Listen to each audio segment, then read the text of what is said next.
বন্ধুরা, পঞ্চম প্রজন্মের স্টেলথ যুদ্ধবিমান অ্যামকার ওপর দুনিয়ার অনেক দেশের নজর টিকে রয়েছে। কারণ যুদ্ধবিমানে হিন্দুস্তানের শক্তি, ডিআরডিওর বিজ্ঞানীদের সম্মান আর আগামী সময়ে ভারতীয় সেনার শক্তি অনেক মাত্রা পর্যন্ত এই বিমানের মাধ্যমে দুনিয়ার সামনে আসতে চলেছে।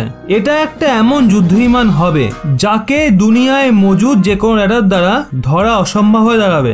সেই কারণে ডিআরডিওর জন্য অ্যামকার নির্মাণ একটা চ্যালেঞ্জিং বিষয় তো অবশ্যই, কিন্তু অসম্ভব কখনোই নয়। সময়ে সময়ে যখনই ভারতের ডিআরডিও অ্যামকা বিমান নির্মাণের খবর পাবলিক করেছে তবে থেকে দুনিয়ার অনেক দেশ ডিআরডিওর মজা ওড়াচ্ছে। এমনকি অনেক দেশ এটাও বলেছিল ভারত কখনো অ্যামকা নির্মাণ করতে পারবে না। কিন্তু অ্যামকাকে নিয়ে ডিআরডিও প্রত্যেক মাসে যেভাবে কোনো না কোনো নতুন খবর দিচ্ছে, সেই জন্য ওই সমস্ত দেশ যারা ডিআরডিওকে নিয়ে মজা করত তারা এখন এই প্রজেক্টের অংশ হতে চায়। আর একবার পুনরায় অ্যামকাকে নিয়ে ডিআরডিও স্বয়ং খবর দিয়েছে, যার কারণে ভারতের শত্রু দেশগুলোতে চাঞ্চল্য সৃষ্টি হতে চলেছে।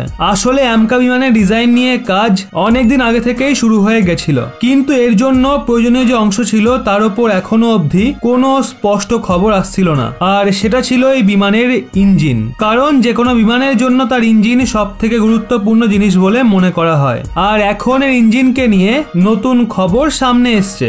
আর এই খবরকে স্বয়ং ডিআরডিওর চিফ জি.সতীশ রেড্ডি মহাশয় দিয়েছেন। আসলে আজ থেকে কিছু মাস আগে ভারতের বিদেশ মন্ত্রী এস জয়শঙ্কর এবং এনএসএ অজিত ডোভাল মহাশয় ফ্রান্স যাত্রায় গেছিলেন, যেখানে অ্যামকা বিমানের ইঞ্জিনকে নিয়ে অনেক কথা হয়েছিল। এমনকি ফ্রান্সে মোটামুটি অ্যামকা বিমানের ইঞ্জিনের ডিলও হয়ে গেছিল। কিন্তু এর মাঝে ব্রিটেনের রোলস রয়েসের থেকেও খবর বেরিয়ে আসে, আর রোলস রয়েস ভারতের সঙ্গে ইঞ্জিন বানানোয় সহমত পোষণ করেছিল। কিন্তু তাও ভারত রাজি হয়নি।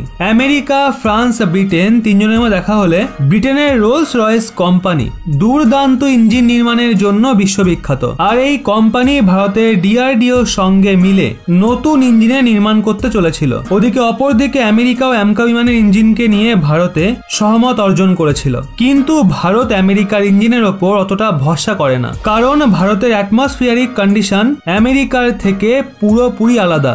ভারতে একদিকে এখানে বরফ জমে থাকে, তো অন্যদিকে আবার মরুভূমি পাওয়া যায়। আর আমেরিকার একই ধরনের ইঞ্জিন নির্মাণে দক্ষতা রয়েছে। এই সমস্ত কারণের জন্য ভারত অ্যামকার ইঞ্জিন নিজেই বানাতে চায়। এর জন্য ভারত, ইউকে এবং ফ্রান্সের সঙ্গে আলোচনা করছিল। কিন্তু এখন ফ্রান্সের স্যাফরন কোম্পানির সাথে অ্যামকার ইঞ্জিন নির্মাণের অফিসিয়াল ডিল হয়ে গেছে। ডিআরডিওর পক্ষ থেকে বলা হয়েছে আগামী কিছু সপ্তাহের মধ্যে এর ফাইনাল ডিলও হয়ে যাবে, যার পর ভারতের ডিআরডিও এবং ফ্রান্সের স্যাফরন কোম্পানি দুজনে মিলে অ্যামকা বিমানের জন্য ইঞ্জিনের নির্মাণ করবে। ওদিকে ব্রিটেনের কোম্পানি রোলস রয়েস দ্বারা বানানো ইঞ্জিন শক্তিশালী বলে মনে করা হয়।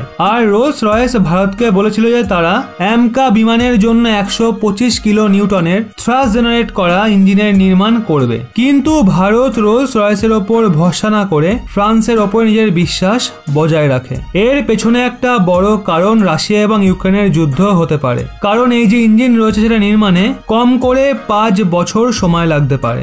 আর যদি ভারত আমেরিকা এবং ব্রিটেনের সঙ্গে ইঞ্জিনের নির্মাণ শুরু করে তাহলে ওই দুই দেশেরই একটা চাপ ভারতের ওপরে থাকবে। ওদিকে ইঞ্জিনের নির্মাণে অনেক লম্বা সময় লাগতে পারে। এর জন্য আগামী সময়ে কোন পরিস্থিতির সৃষ্টি হবে সেটা কেউ জানে না। সেই কারণে ভারত চায় সে তার বিদেশ নীতিকে স্বয়ং নির্ধারণ করুক, আর তার উপর কোনো অন্য দেশের প্রভাব যেন না পড়ে। সেই জন্য যদি ভারত, ব্রিটেন বা আমেরিকার সঙ্গে মিলে অ্যামকা বিমানের ইঞ্জিনের নির্মাণ করত, যদি ভারত তাদের কথাকে এড়িয়ে যেত তাহলে ইঞ্জিন নির্মাণের প্রজেক্ট তারা মাঝ পথেই শেষ করতে পারত। ওদিকে অপরদিকে ফ্রান্সের কোম্পানি স্যাফরন শুরুতে নিজের পুরনো ইঞ্জিনের টেকনিক দেওয়ার কথা বলেছিল, যা কেবল 88 কিলোগ্রাম নিউটনের থ্রাস্ট জেনারেট করতে পারত। কিন্তু অ্যামকার জন্য কম করে 125 কিলো নিউটন থ্রাস্ট জেনারেট করতে পারা ইঞ্জিনের প্রয়োজন রয়েছে, যেই কারণে স্যাফরনের সঙ্গেও ডিল এগিয়ে নিয়ে যাওয়ার সম্ভাবনা দেখা যাচ্ছিল না। কিন্তু এখন জি.সতীশ রেড্ডি মহাশয় বলেছেন আগামী কিছু মাসের মধ্যে স্যাফরনের সঙ্গে ফাইনাল ডিল হয়ে যাবে। এটুকুই নয়, ডক্টর জি.সতীশ রেড্ডি মহাশয় এটাও বলেছেন অ্যামকার জন্য একদম নতুন ইঞ্জিনের নির্মাণ করা হবে। এর মধ্যে কোনো পুরনো ইঞ্জিনের টেকনিকের ব্যবহার করা হবে না। মানে প্রথমে স্যাফরনের তরফ থেকে যেটা বলা হয়েছিল যে পুরনো ইঞ্জিনের টেকনোলজিকে ট্রান্সফার করে অ্যামকার জন্য ইঞ্জিনের নির্মাণ করা হবে,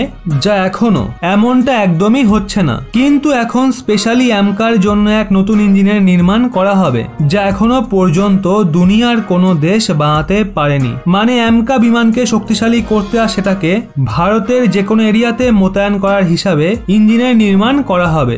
আর সম্ভাবনা এটা করা হচ্ছে যে অ্যামকা বিমানে কোনো ইলেকট্রিক ওয়েপনেরও ব্যবহার করা হতে পারে। তো দিক থেকে এর ইঞ্জিনের শক্তিশালী হওয়া প্রচন্ড জরুরি। আপাতত আপনাদের বলি, অ্যামকা বিমানের নির্মাণে এখনো প্রায় 8 থেকে 10 বছর সময় লাগতে চলেছে, কিন্তু ডিআরডিও যে গতিতে এর ওপর কাজ করছে তাতে খুবই দ্রুত ভারতীয় সেনা থেকে সামিল করানো হবে। আপাতত বন্ধুরা এই ভিডিওতে এতটাই। ডিআরডিওর বিজ্ঞানীদের কঠিন পরিশ্রমের জন্য একটা লাইক তো অবশ্যই করা যায় এবং সেই সাথে জয় হিন্দ কমেন্ট করে ওনাদের প্রতি শ্রদ্ধা জ্ঞাপনও অবশ্যই করা যায়।